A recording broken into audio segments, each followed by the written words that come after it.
figure some of you will ask questions that he would have asked. So being your own advocate also means being informed, knowing your value, knowing what the going rate for salaries is, what typical benefits are, what is the ladder or the lattice in that place where you are working.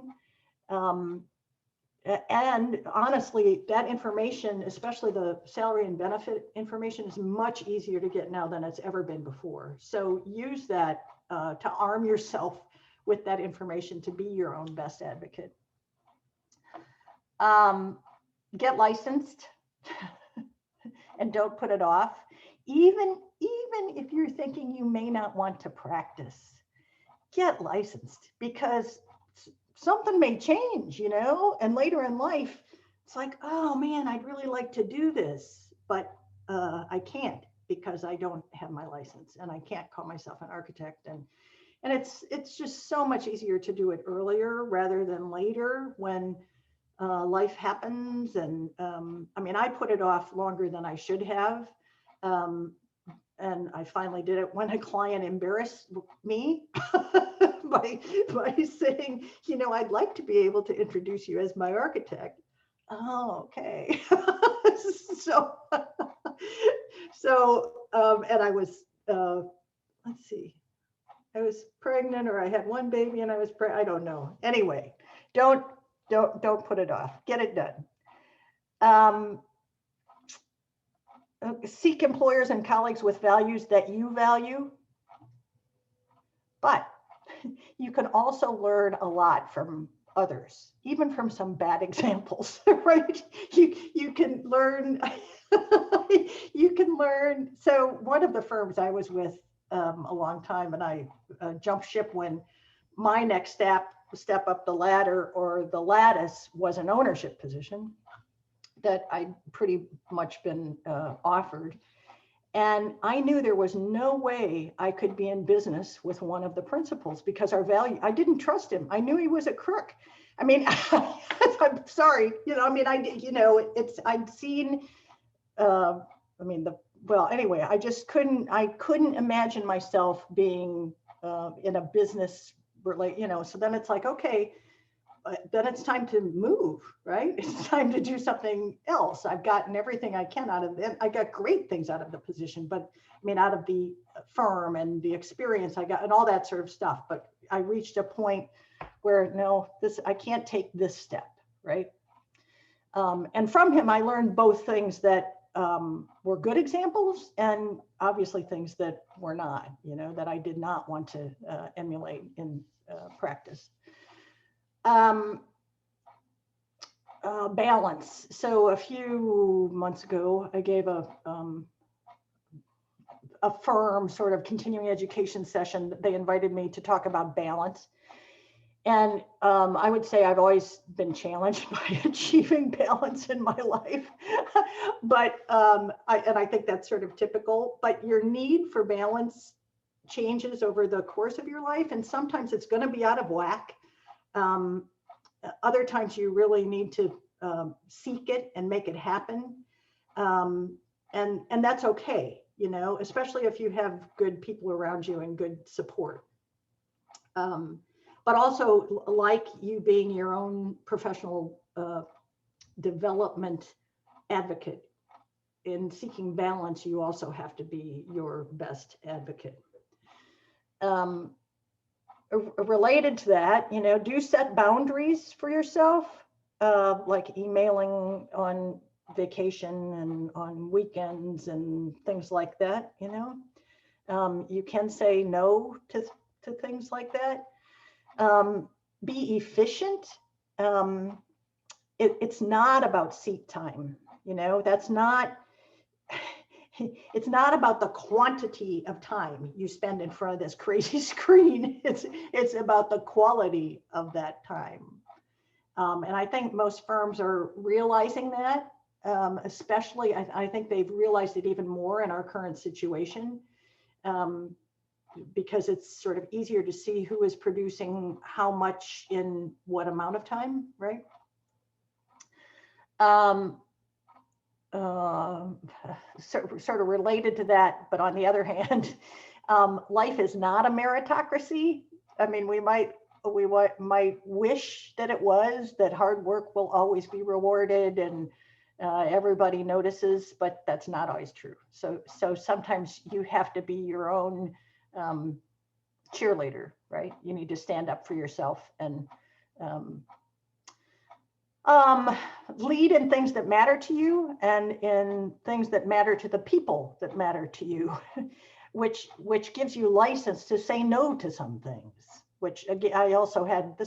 Has always been part of my balance problem. Was it? It took me a long time to learn to say no, but it's important to be. You don't have to say yes to everything. So lead in the things that matter to you. I've always found great value in leading by walking around, managing by walking around. You know, I read something yesterday. There's a reason that we have a mouth that closes and ears that don't. Right? Try to listen at least as much as you talk. I mean, you don't usually learn that much by talking. And then finally, you're not going to be perfect. So, give yourself a break, especially in this profession where things are so complicated and you have so many opportunities to fail. But you'll learn more, but we all fail lots, right? We make the wrong decision, but oftentimes we have the opportunity to correct it. It's when we talk about the iterative process of design, right? We're really talking about small failures along the way that we learn how to do better through that process. And that happens all through design and construction. And when you think about the millions of decisions that are made, right, that result in the built environment, failures are going to happen. Most of them not catastrophic. Most of them just little failures. So that was just a long laundry list, I know. So give me some questions that are more specific. Yeah, go Cassidy. Okay, so if you were in a position where you're a graduate student and you had a variety of opportunities that might be some with smaller firms, some with larger firms, what would you look at, or what would you have looked at previously in determining where to go? Well, I would look at the compensation and the benefits, and I'd look at that ladder or lattice. I'd look at the values. Does this firm feel right to me? Are they interested in what I'm interested in advancing? I'd look at location. You want to be someplace you want to be, and if you have choices, that's great.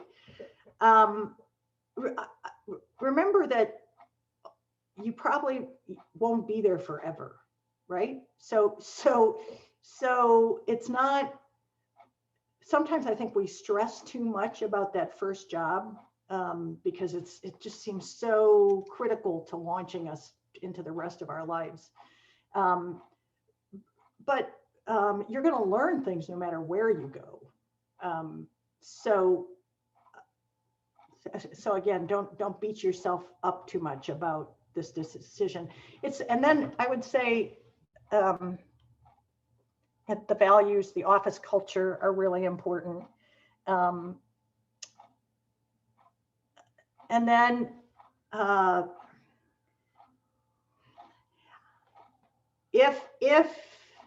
well, I'll go back. When I'm recruiting students, I give them all the rationale of a 4+2 or a 5 or a blah, blah, blah, blah, blah, and all the great things at Clemson. But then I always end up saying, but you have to go with your gut.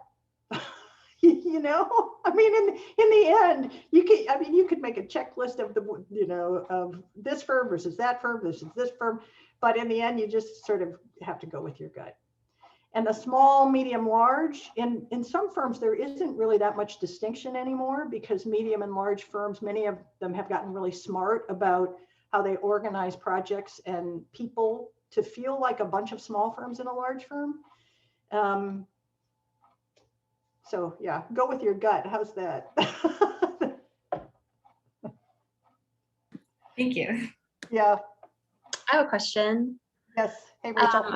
What is your experience or just like with compensation and negotiation and those conversations and when they arise, and how prepared should you be with numbers, and does the firm usually give you a number first, or are you like asked? I guess this is like really new for me. Sure. So yeah. Sure. So there's this old saying that she who offers a number first loses. Okay. You should be prepared. You should know what the national and regional averages are, right? And I think you can get that information. Usually they're going to give you a number first, and then you can respond to it. Some firms are very rigid in their salary structure. It's almost like having a union shop. It's not, but you know, if we pay all of our interns with a fresh Master of Architecture degree, X dollars, period. We start you all at the same place. But then, and if it's okay with you, then the next part of that conversation is, okay, what are the opportunities for bonuses? What are the opportunities for profit sharing? How long until I can have my first performance review? What will you be looking for in that performance? You know, trying to understand where you go after that. And that's part of the negotiation also, and sometimes can offset some of the other things. Also, as you get more experience, you might start putting into that negotiation more PTO or more vacation time. Or I do know of a fairly recent graduate who went to work for a firm that the pay scale was much lower. And I may have told some of you this before, but they started everybody with 5 weeks vacation. And because that was one of the values they had. They just thought everybody should have more personal time, which, and you know, when you compare the US to almost every other rich country in the world, we don't have enough vacation. Anyway, so that graduate, that it fit him, you know. He said, yeah, I can live on this salary and 5 weeks vacation, I'm in. Other questions? Yeah, I have a question. Emma. Sorry. You. I feel like in society, there's this kind of idea that you start your job, you have to work really, really hard and make, you know, a lot of personal sacrifices. And then things like stability and independence come later. And like, I understand that, but I was just wondering if you, like, how many like personal sacrifices you had to make early on in your career, like family or just like goals, or if that's, you know, something you even had to do, because I guess that's something I'm worried about. Mm-hmm. Well, yeah, I think we all, and this is where I had trouble seeking balance, but looking back on it, would I have done it differently? I'm not sure, you know. So I have 2 children. I had them, like I say, when I was taking the exam and I was managing big projects. And I did make the mistake of looking at my overtime the year I was pregnant with my first child. And I had worked 4 months of uncompensated overtime in 12 months because at that time, nobody compensated for overtime. And my pay was terrible. And my husband was also an architect and his pay was terrible. And, you know, there was a point then in that where I came to the realization that when we were both working for a national practice, we were both traveling a lot with 2 small kids. And it seemed like we were meeting in the airport. And I came to the realization that I was sacrificing too much, right? That, and it was time to do something else. And then that eventually led me to teaching, which is great. So it's hard to be critical of, I don't know, you want to be happy with the decisions you've made in life. But you'll have to sort of take them head on when they come, and and make choices along the way about what you're willing to sacrifice and not. I feel like the rewards have been way more than the sacrifice. Yeah. Yeah, that's really helpful. So like, I think one of the biggest issues I'm having right now is the fact that it is mostly over Zoom, and for the firms that aren't actually in person, I think I'm like having a hard time trying to get an actual sense of the feel of the workplace that they have. And I think I know this is a tough question, but I'd love to hear like thoughts that you have on, because I mean, when you ask them for like their workplace values and their, environment, it's always the same answer about, it's trendy, it's great, we get you home by 5, but how is it like over the top to be asking for like peer references, people my age that work there that I can like talk to in advance, or can you kind of talk about that a little bit? I don't know if it's over the top. I mean, smart firms, I think, might put that out there as an option for if they're really interested in attracting somebody like you, right? So when you're on the other side in a few years and you're helping to recruit new employees, remember that, right? I don't know if it's over the top to ask for. I mean, you can certainly ask for examples to try to get to more specificity in the marketing pitch that they're giving to you. If you know people, that too would be, or maybe you can go to LinkedIn and do a sort of side door question to somebody, because again, it is a small world. I'm sure it's hard to understand the culture, and and probably firms are trying to figure this out too. I was talking, this is sort of related, but I was talking to Ken Wiseman last week, who used to be the managing principal at Canon, which is a good firm with multiple offices. And he's now the design principal. Anyway, he was talking about how he's been very successful in getting work for Canon this year, more successful than he's ever been before. And he said some people are really struggling with this interface in getting work, but he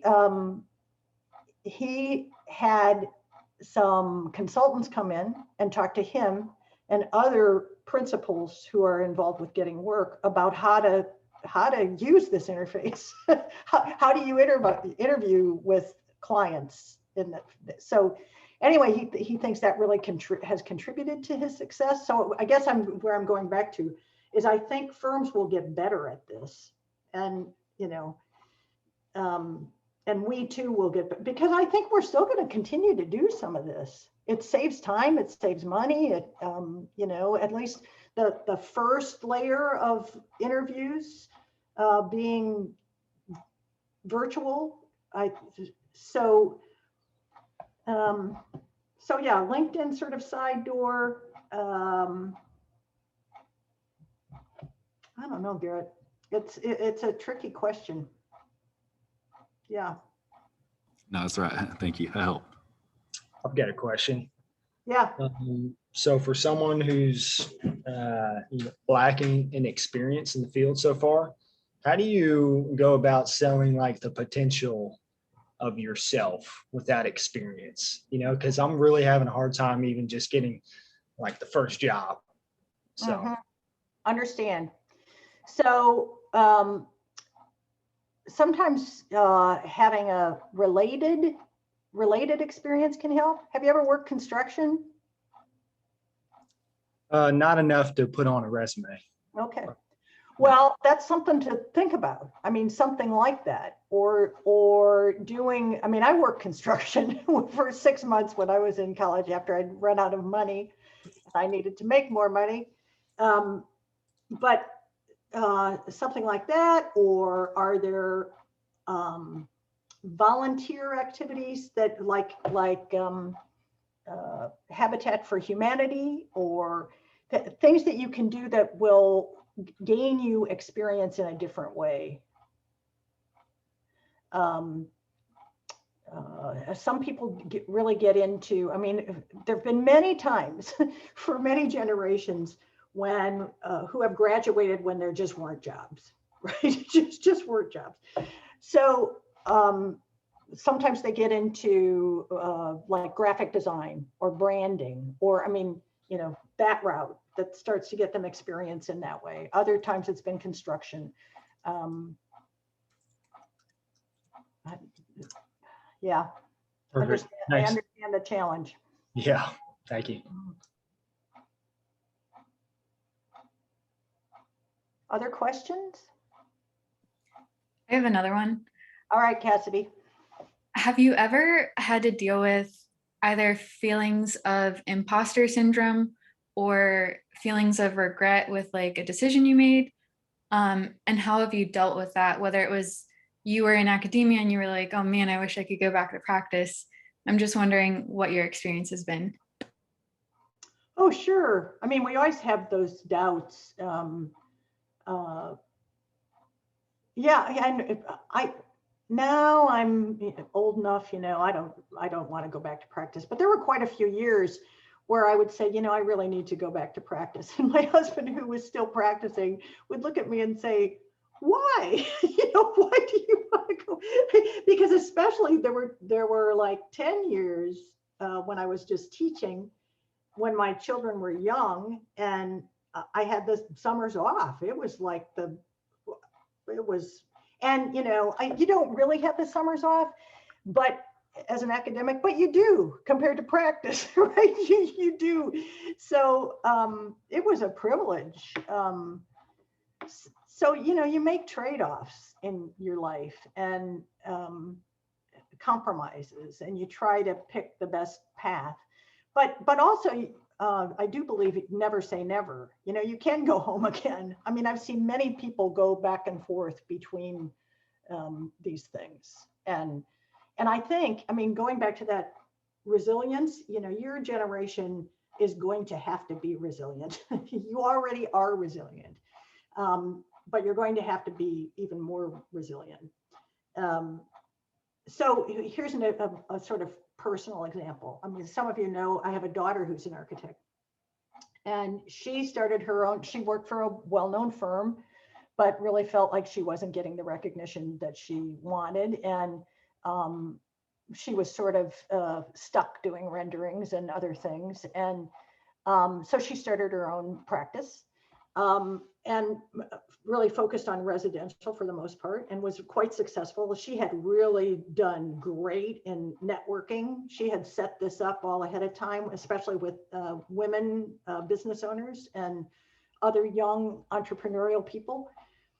And then she had her first child 6 or 7 months ago.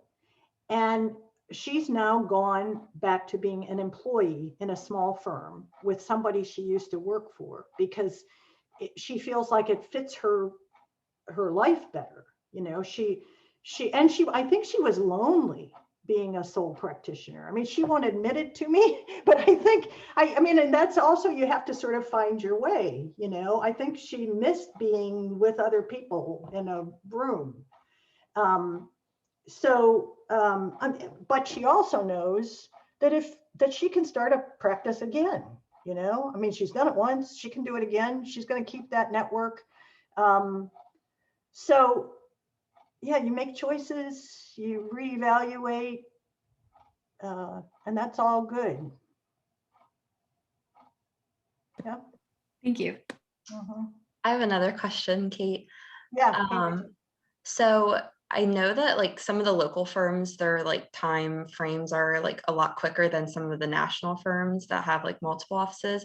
What are like some of the things that you would say, like if you get one offer, but you kind of want to wait, like how long is it like between getting offers, and like what's the timeline? Do firms usually like do they usually pressure you to make a decision, or it's kind some firms will absolutely pressure you to make a decision. Yeah. You can ask them, you know, you can say, I'm weighing options. I mean, I think transparency is always the best, you know. So you can say, I'm weighing other options and I really need some time to decide. When do you need to know? Sometimes you'll give one up, waiting on some others, which there's some risk for that. You can also try to push the other, firms and say, I'm really interested, but I need to make a decision soon. So you're always, weighing things back and forth. And say you take one and you don't, and it cuts off your opportunity with the other because they haven't gotten the offers out yet. Don't burn that bridge, let them know that how interested you are, and that if there are future opportunities to not forget you. I mean, that's another thing to build in that professional network. It's stress. You guys that are graduating are entering a stressful time. I know.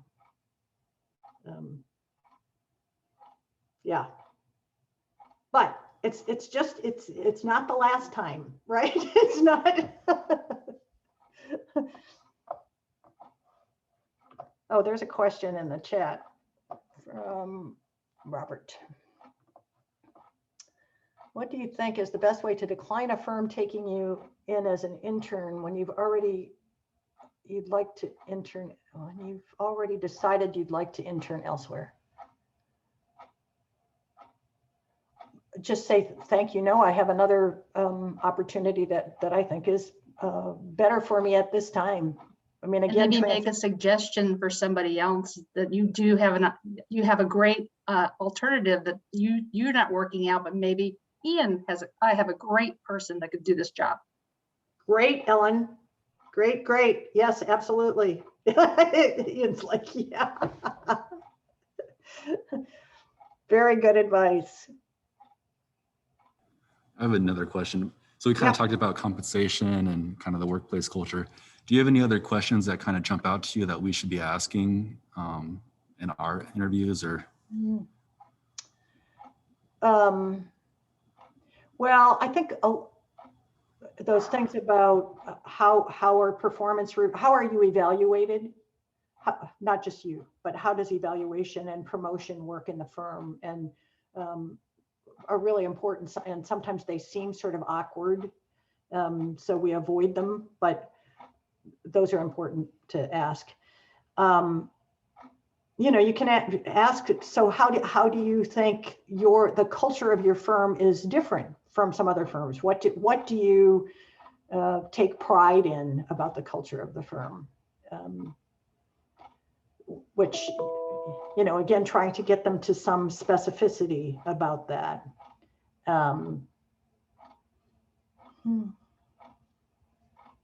Why do they hire certain people? What do you look for in people that you hire, which says something about their values? And they don't even have to relate it specifically to you, but that will tell you things about them, I think. The other thing too is each time you interview, you're going to get better at it, because you're going to say, oh yeah, you know what, that was a question that was important, something that they brought up. It's like, oh, you know what, I got to remember to ask that next time. Take good notes. Yep, absolutely right. And that's, we do that career expo partly for you, to give you opportunities to gain that experience. That sort of, because it's low risk, right? It's 20-minute speed dating experience, but yeah. I've got another question. Ian. So how crucial, I guess you said earlier, it's not necessarily as crucial as some of us might think, that first big job or the job that we plan on interning for a few years. So why do you think that is? Because I've always thought that, getting into a firm that, you have similar values or you're learning more about their process is kind of crucial, in my mind, at least. Well, hopefully you get there eventually. But like I think you can learn from any experience. So it may not be the firm of your dreams, and you may even, question some of, I don't know, the quality of some of their work or whatever, but you're going to learn things there. good and bad. In any situation, you're going to learn good and bad, and that will support your future professional development. And it doesn't brand you in any negative way, I don't think. Again, because after that experience, it will be how you position yourself with that experience that gets you the next job. Back to you being in charge of your own professional development. Awesome. Yeah. Kate, for those of us who know we want to start our own firm eventually, how long would you say is adequate? I mean, I'm sure it's a case by case basis once we all graduate to like get to a point where we feel like we're experienced enough. I'm just trying to get a feel of it. 5 years, 10 years. It could be the day after you're licensed. I mean, duration is not, I wouldn't think of it in terms of duration. I would think of it in terms of other qualifying considerations. How much money do you have saved? How long can you live without paying yourself is one of them.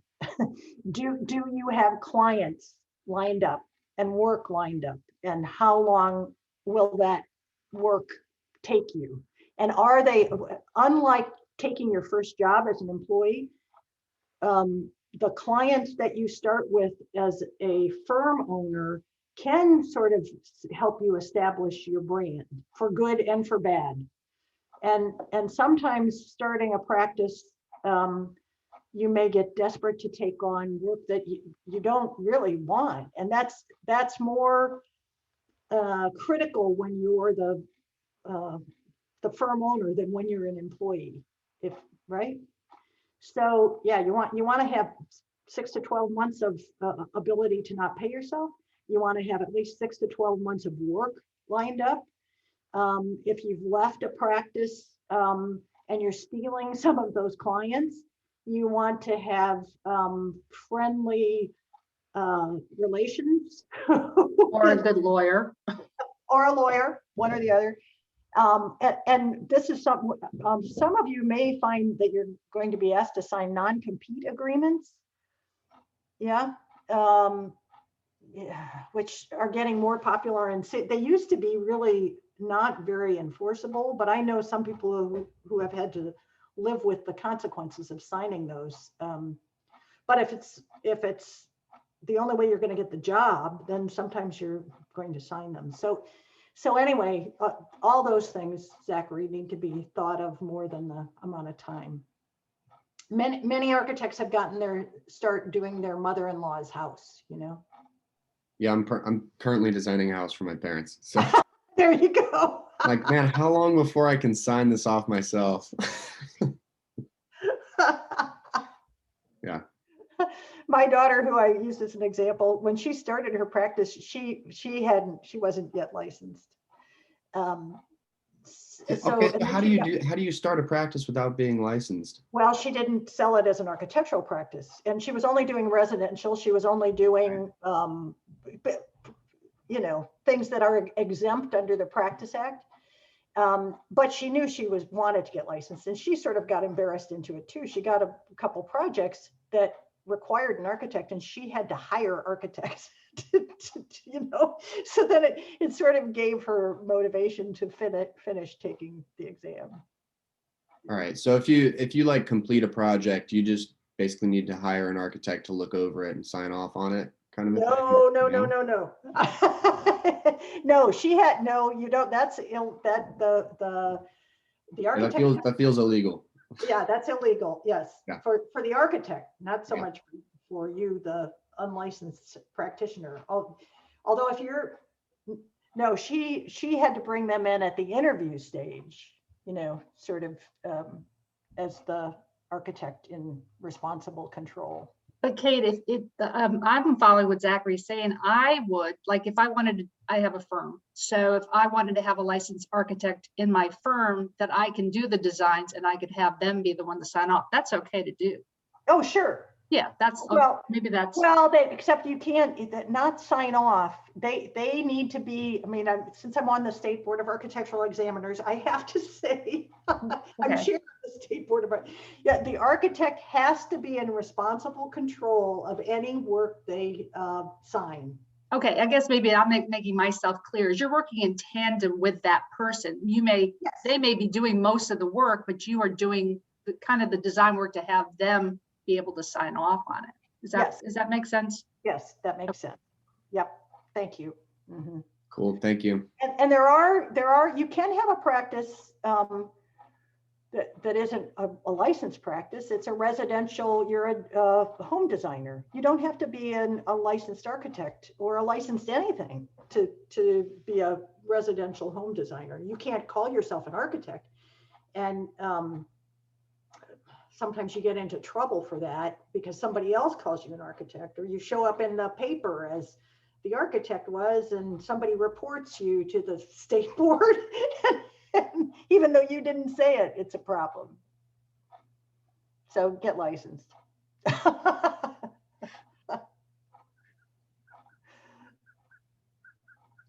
Any other questions?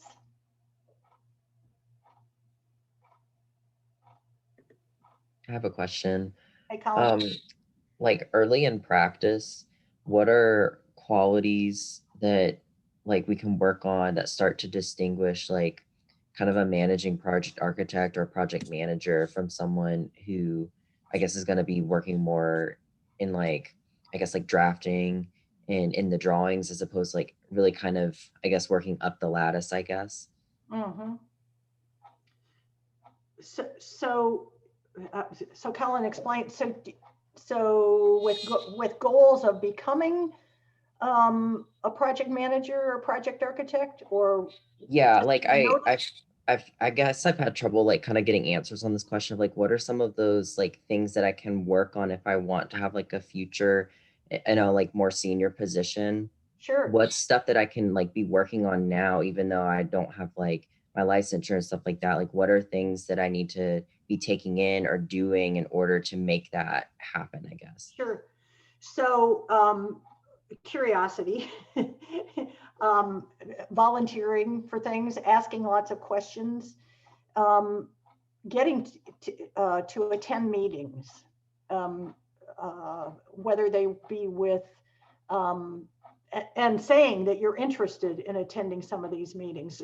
Firms aren't always anxious to have young interns there because you're not being billed maybe at that time, your time isn't billable, but client meetings, meetings with building officials, meetings with consultants and contractors, and because that's where it really happens, right? In those collaborations. And I mean, obviously when we're drawing, when we're designing, things are happening, but that other experience is important. And then I know I got into firm management partly because I was asking questions, and because it was a firm that was growing, and we had to figure out a better sort of fee basis. And so I said, well, you know, do we have a history of, I mean, we're a specialized practice. We do a specialized building type. How many hours do we spend on this stuff? Well, nobody had really looked. And so I dug into the history and sort of created this sort of early database of, you know, the resources that were necessary for the firm to deliver services. And I think nobody'd ever asked the question before, and that ended up being very valuable for future work. And but also, this is a be careful what you wish for sort of thing. So that got me very engaged with firm management and hiring, and it took me away from projects, and I missed the projects. Right? It's like, no, I didn't get into this just to be a you know, just to be managing a business. I got into, so anyway, or yeah, be careful, not be careful what you wish for, but be confident that you can navigate again on that lattice.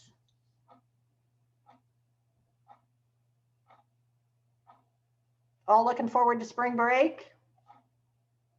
And yeah, any interviews during spring break or yeah. That's this Ken Wiseman that I was talking to last week. He was told a story about the Virginia large firm roundtable meeting that he'd been at a couple weeks before, and some firm who will go unnamed, who he doesn't really think much of, I guess, said that on a Friday, they said this Friday, we're going to tell everybody they need to be back in the office on Monday. And they did. And a third of the people quit.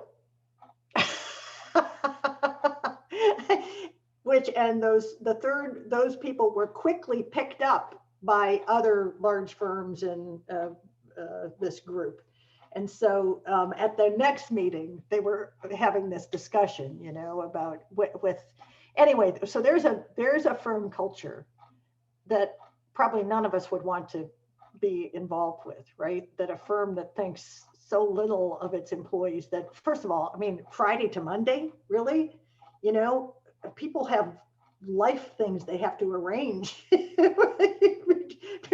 between a Friday and a Monday. And well, anyway, I said to my friend, I said, well, maybe they were doing it on purpose because they wanted to lose a third of their people. He said, oh, no. It was all about control. It wasn't about, I said, okay.